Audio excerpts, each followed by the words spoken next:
What's going on, everyone? This is Dom, and today we are taking a first look at the Razer phone. Yes, that Razer, the one that you're thinking of. They made a phone, actually, and we're about to check it out and see what this thing is all about. All right, so let's go ahead and get into the box here. Open this guy up, and you get the phone front and center. That's always nice, right up here in the front. Naturally put that off to the side, see what else is in here. We do have your usual books and stuff like that. We have some Razer documentation, a little SIM eject tool. Now, of course, we do have a USB Type-C to 3.5 millimeter adapter right here in the box.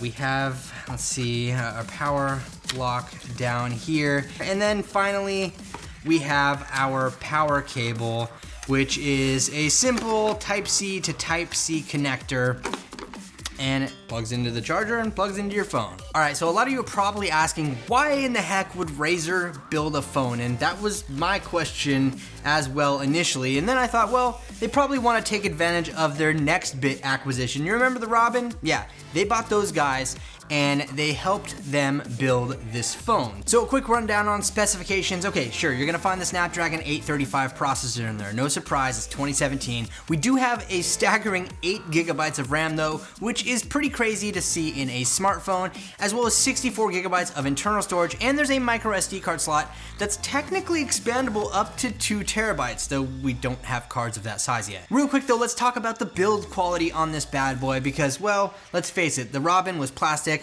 Who cares about that? This guy though is all metal. This thing has a great feel to it. It's got really premium chamfered edges. The display and the grills are very nice. It looks like a high-end Razer product from a design perspective, and it feels like the quality that you would expect from Razer peripherals or anything like that if you've ever purchased those. This thing is solid all around though. Around the backside, we do have your standard 2017 flagship setup. There's a dual camera system here. One is a 12 megapixel sensor with an f1.75 aperture, and the other one is a 12 megapixel zoom lens with an f2.6 aperture. So when we flip it around to the front side, that's where things really get interesting. Sure, we have an 8 megapixel camera on the front, but who cares? We have stereo front-facing speakers here, and these things sound incredible. Each speaker has its own amplifier, which makes them crystal clear and very loud, and on top of that, they are lining this beautiful 5.72-inch QHD display. Now, sure, you might say, okay, whatever, 5.72 QHD, but this thing has a trick up its sleeve. It actually runs at 120 hertz on a variable basis. So depending on when you're gonna need it